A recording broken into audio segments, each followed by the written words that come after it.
Este conteúdo foi produzido com o apoio de inteligência artificial e tem finalidade educacional. Ele não substitui a leitura da lei seca, que é indispensável para a correta compreensão do tema.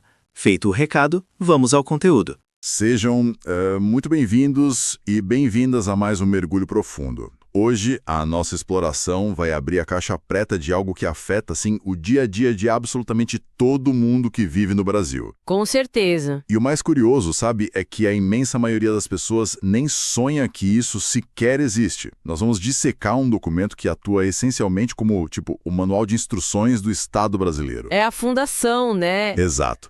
Estamos falando do decreto número 9.203, de 22 de novembro de 2017. Esse texto, por mais técnico que possa parecer à primeira vista, ele é a espinha dorsal da política de governança de toda a administração pública federal. Exatamente. E para quem nos ouve, talvez esteja se perguntando, o motivo de dedicarmos uma análise inteira a um decreto governamental que tem cara de ser super burocrático, a resposta é muito pragmática. Esse documento não é só teoria, sabe? Ele afeta intimamente a qualidade, a agilidade e, principalmente, a eficiência de cada serviço público que chega até a sociedade. Que chega na ponta da linha, né? Isso. Quando falamos de governança pública aqui, não estamos debatendo conceitos acadêmicos abstratos. Estamos falando das regras do jogo. Regras bem reais. Regras que tentam garantir que os impostos arrecadados se transformem de fato em escolas com infraestrutura, estradas bem asfaltadas, hospitais com remédios e serviços digitais que não travam na hora que a população mais precisa. É literalmente a sala de máquinas do país. Certo, vamos desvendar isso. E para começar a entender essa sala de máquinas, a gente precisa olhar para a fundação da coisa toda, que o documento coloca logo lá no artigo 2º. O início de tudo. Governança, estratégia e controle. Os 3 pilares. Só que, lendo as definições ali, eu me deparei com um termo no inciso 2º que soa muito bonito, o tal do valor público. Ah, sim. Mas na prática, como é que o decreto impede que um gestor, por exemplo, construa uma praça inútil no meio do nada só para inaugurar uma obra e depois chame isso de valor público? Essa é a grande sacada do texto. A definição de valor público no decreto é muito, muito exigente. Como assim? Ela deixa claro que o sucesso da máquina pública não é simplesmente gastar o orçamento que estava previsto, ou, entregar um produto físico e bater uma meta numérica vazia. Entendi, não é só construir por construir. Exato. O texto exige que os resultados gerados representem respostas efetivas e úteis às necessidades da sociedade. E o pulo do gato é este: a ação tem que modificar algum aspecto da realidade. Modificar a realidade. Sim, seja do conjunto da sociedade ou de um grupo específico. Ou seja, fazer uma ponte que liga o nada a lugar nenhum só para torrar o orçamento daquele ano antes que ele acabe, não serve. Perfeitamente. Se a ponte não encurta o tempo de viagem dos trabalhadores, se não facilita o escoamento da produção agrícola daquela região específica... Ela não alterou nada. Isso, ela não alterou realidade de forma útil. Logo, ela simplesmente não gerou valor público. É uma mudança de perspectiva gigante. Nossa, gigantesca. Porque tira o foco do que o governo faz e coloca o foco total no para que ele faz. Essa definição muda muito a forma como a gente enxerga o Estado. Para quem não acompanha a sopa de letrinhas diária lá de Brasília, uma analogia que me ajuda muito a visualizar isso é pensar na estrutura do governo federal como se fosse uma mega corporação. É uma boa forma de ver. Né? O decreto menciona muito a alta administração. Ele fala de órgãos da administração direta, autarquias, fundações públicas e aqueles cargos de nível 6 de direção e assessoramento superiores. Os famosos cargos DAS. Isso, os DAS. Trocando em miúdos para a nossa audiência, estamos falando da elite técnica e política dos ministérios, dos presidentes de agências reguladoras. A cúpula mesmo. Eles são, na nossa analogia, os CEOs, os diretores executivos dessa nossa mega corporação. E quem são os acionistas que precisam ver o retorno dos seus investimentos? Somos nós, né? Exato. São os cidadãos que pagam os impostos sagradamente. Só que o lucro não é dinheiro no bolso no fim do ano. Não mesmo. O lucro é exatamente esse valor público que a gente acabou de definir. É uma excelente analogia para colocar as coisas em perspectiva. E o artigo 5º do decreto, ele detalha exatamente como essa diretoria executiva deve fazer a empresa operar. Destrinchando aquela tríade que a gente mencionou. Exatamente. Liderança, estratégia e controle. A liderança, segundo o documento, não é só sentar na cadeira do chefe e dar ordens. Assinar papel. Não é só assinar papel, ela compreende práticas de natureza comportamental. Exige integridade, competência, responsabilidade e motivação. Sem a liderança certa com esse perfil, a máquina não anda. É ter o motorista certo no volante. Perfeito. E a estratégia seria o mapa, imagino eu? Exatamente, a estratégia é a bússola. São as diretrizes, os objetivos E principalmente os critérios de priorização. Porque não dá para fazer tudo ao mesmo tempo. É impossível. O orçamento é finito. Então, a estratégia define para onde os esforços vão primeiro, justamente para alcançar aquele valor público que os acionistas exigem. Uhum. E, por fim, o controle. Ele abrange os processos estruturados para mitigar riscos e garantir que tudo seja feito de forma ética, econômica e dentro da absoluta legalidade. É o sistema de freios e a revisão constante do veículo. Uma revisão contínua. Maravilha, então temos a fundação, motorista, mapa e freios. Mas todo jogo complexo tem as suas regras de conduta.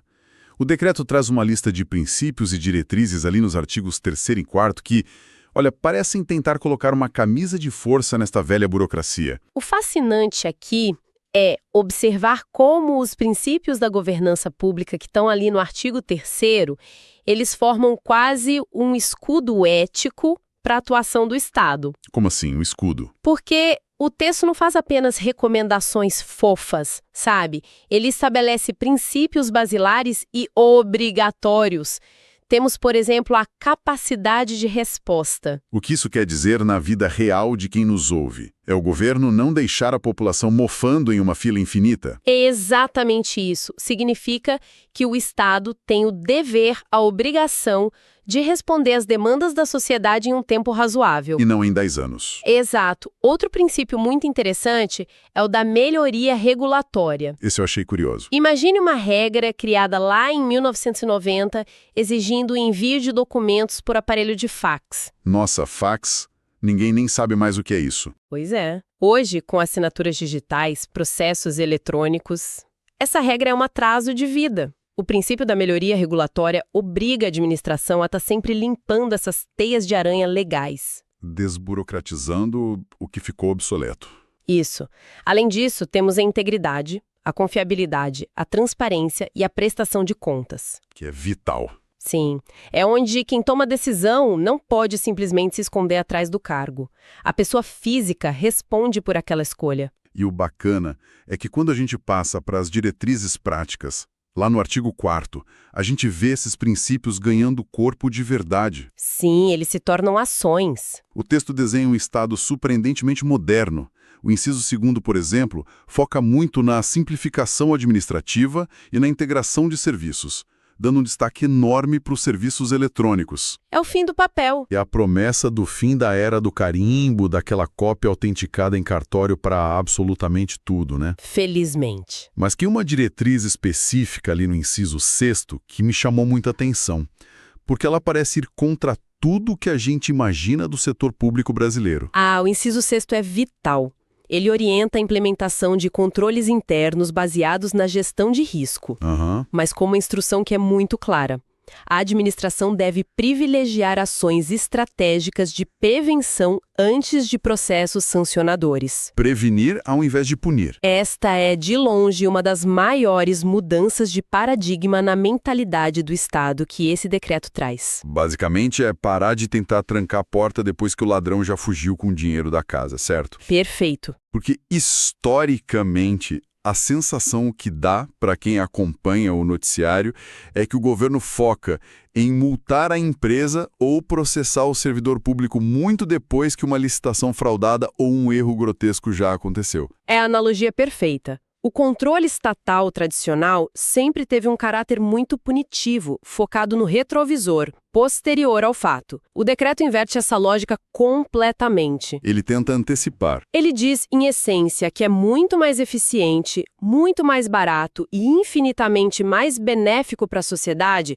construir um sistema que apite e trave a operação antes que a falha aconteça. Antes do dinheiro sumir. Exato. Prevenir o erro é governar de verdade com eficiência. Focar apenas em punir é lidar com as sobras de um fracasso monumental de governança. Faz todo sentido do mundo. E essa racionalidade toda se estende aos incisos 7º e 8º também. Muito. Lendo essa parte, percebe-se uma obrigação muito forte de avaliar custos e benefícios antes de criar ou expandir políticas públicas, ou mesmo antes de conceder incentivos fiscais para empresas. Que é um ralo de dinheiro às vezes. Exatamente. O texto bate muito na tecla de que as decisões precisam ser baseadas em evidências. Ou seja, acabou, ou pelo menos deveria acabar, o espaço para aquele achismo. A intuição pura. Isso, aquela canetada baseada em pura intuição de momento do político. O gestor tem que ter dados provando que o custo daquela ideia genial compensa o benefício real que ela vai trazer para o país. E é aí que esbarramos no grande desafio de qualquer manual de instruções, seja de um armário ou de um país. Quem é que garante que as pessoas vão seguir essas regras modernas? Boa pergunta. Quem são os arquitetos responsáveis por manter essa engrenagem toda alinhada e funcionando na mesma direção? Aqui é que a coisa fica realmente interessante.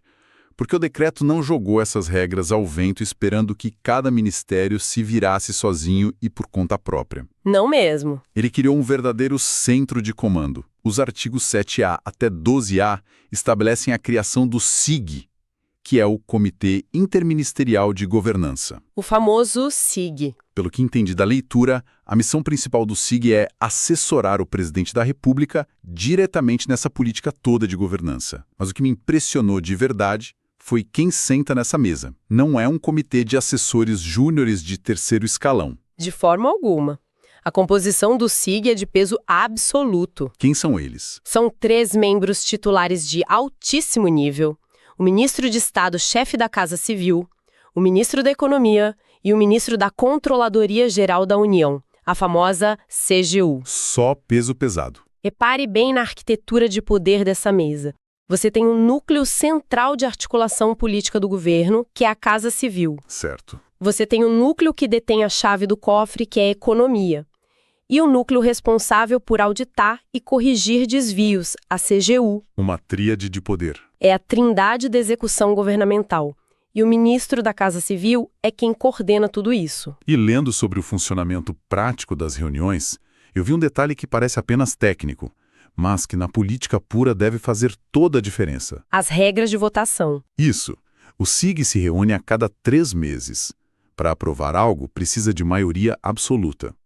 Mas se houver um empate em alguma deliberação técnica ou em grupos menores, o coordenador, que é o ministro da Casa Civil, tem o chamado voto de qualidade. O voto de Minerva. Ou seja, ele desempata a parada. Isso mostra que, no fim do dia, a articulação central de política do governo tem a palavra final na direção da governança. E outro ponto curioso, participar desse comitê não dá um centavo a mais no salário deles. Verdade. O decreto deixa muito claro que é prestação de serviço público relevante. E ponto. Exatamente. Não há remuneração extra nenhuma. E já que você mencionou grupos menores, vale muito a pena a gente olhar para os artigos 10A e 10B. Eles falam sobre os grupos de trabalho que o SIG pode montar para assessorar em temas muito específicos. Ah, essa parte me fez dar risada. Por quê? Porque a gente tem aquela imagem cristalizada de que o poder público adora criar uma comissão para resolver um problema espinhoso. Clássico. E essa comissão dura 10 anos, gera toneladas de papel, consome café e não resolve absolutamente nada no final. É um estereótipo real. Mas o decreto coloca umas travas muito agressivas contra isso, não é? Sim, é uma vacina direta contra a burocracia infinita. As regras para esses grupos de trabalho são quase draconianas para os padrões estatais brasileiros. Conta pra gente. Primeiro, um grupo não pode ter mais de 5 membros. Acabou aquela coisa de comissão com 30 pessoas onde ninguém decide nada. 5 pessoas é uma equipe enxuta. Muito enxuta. Segundo, eles têm caráter estritamente temporário e uma duração máxima cravada em 1 ano. Tem data de validade? E a regra mais rígida de todas. O SIG só pode ter, no máximo, 3 grupos de trabalho operando simultaneamente. 3 grupos simultâneos, no máximo 5 pessoas cada, e com data de validade de 12 meses. É um verdadeiro milagre burocrático. E funciona! Isso força o pessoal a sentar, focar no escopo, resolver o problema e dissolver o grupo rápido, sem debates filosóficos intermináveis, que não levam a lugar nenhum. O objetivo é exatamente esse, forçar a resolutividade. O Estado não tem tempo a perder. Ninguém tem, né? Exato. E para manter todo esse motor administrativo girando sem esgarrar, a Secretaria Especial de Relações Governamentais da Casa Civil atua como a Secretaria Executiva do SIG. Eles organizam a casa. Eles organizam as pautas, garantem que as reuniões aconteçam de forma produtiva, preparam os documentos.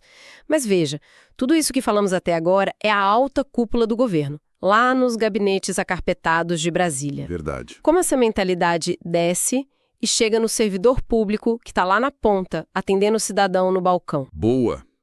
Pelo que o documento mostra, na sequência, a solução encontrada foi a criação de réplicas menores dessa estrutura central. O artigo 15A exige que todos os órgãos e entidades montem os seus próprios comitês internos de governança. Exato. O CIEGIB dita o tom e as macrodiretrizes lá de cima.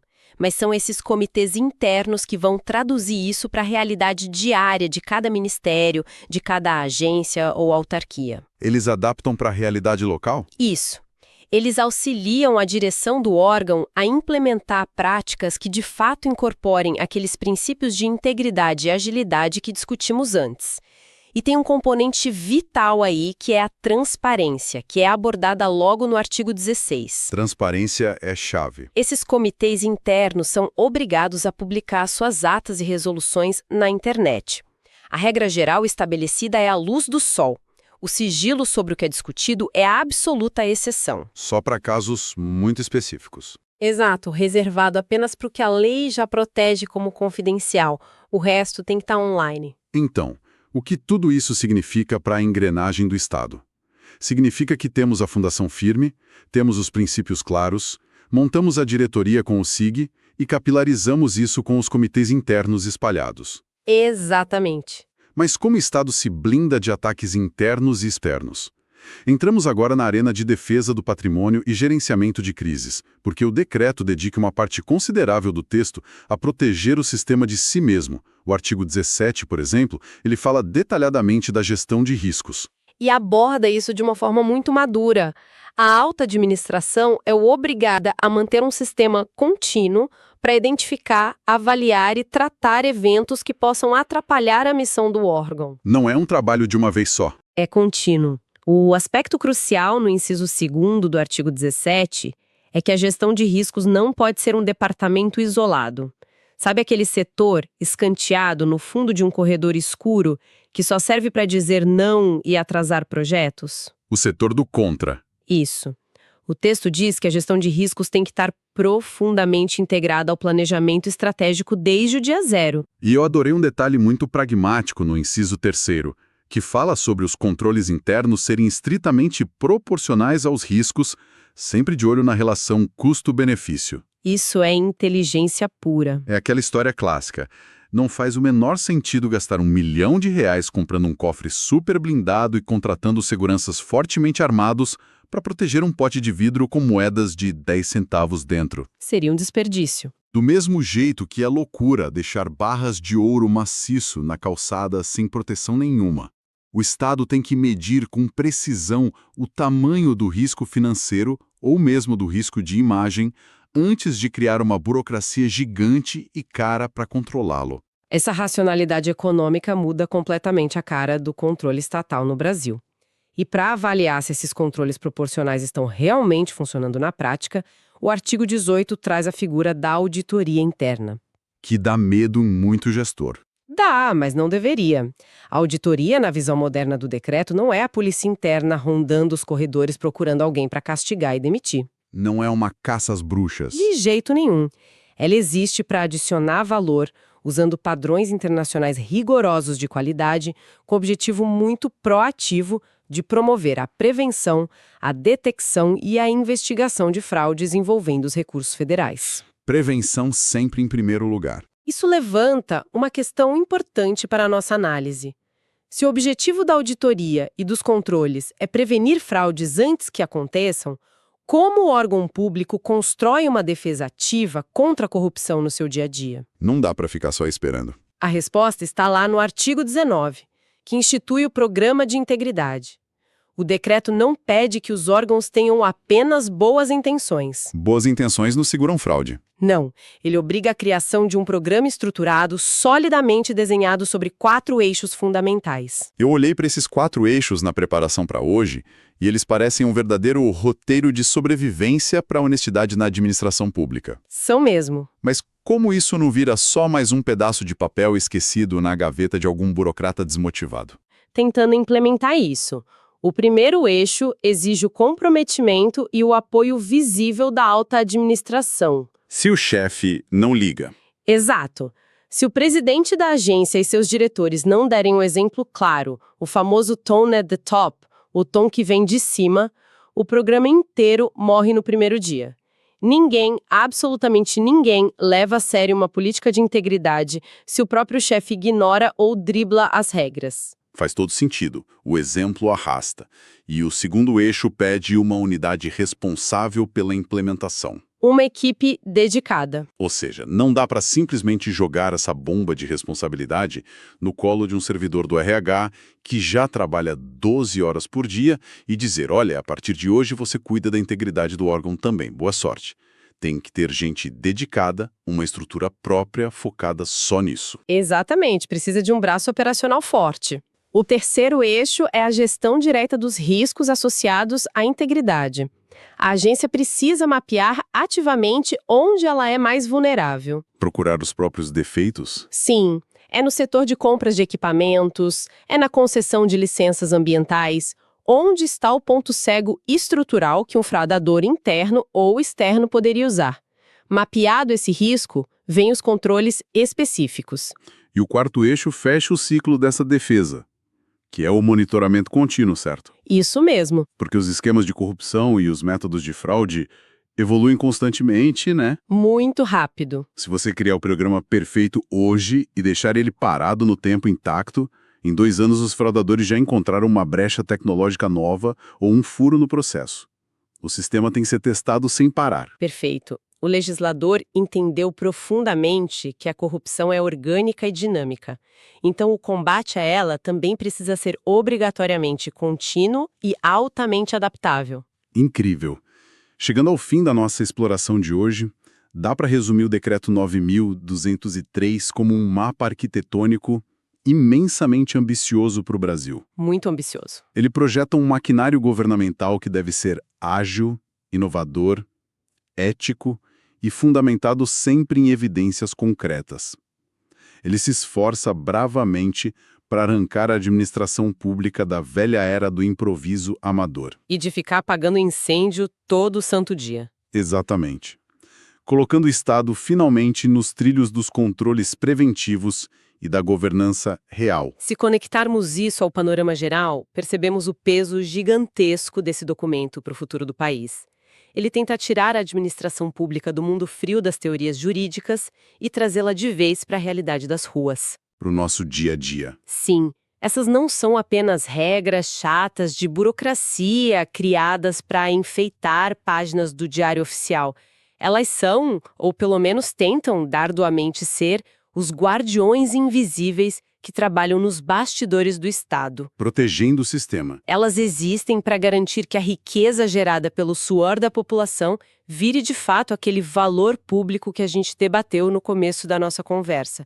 Serviços que realmente mudem para melhor a vida de quem precisa e depende do Estado. É uma visão formidável de um maquinário que, no papel, é perfeitamente racional e milimetricamente desenhado para funcionar de forma blindada contra desvios e riscos.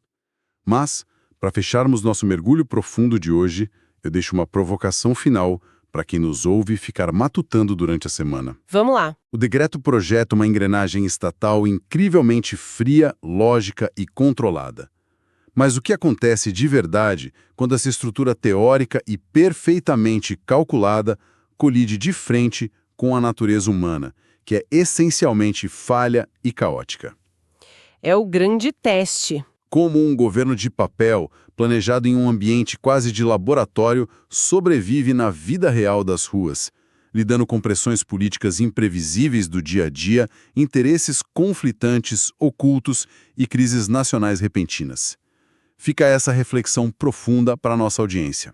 Uma excelente reflexão. Agradecemos demais a companhia de quem nos acompanhou até aqui em mais esta análise detalhada das engrenagens do país. Até a próxima exploração. Se o vídeo contribuiu para os seus estudos, não deixe de se inscrever no canal para acompanhar novos conteúdos.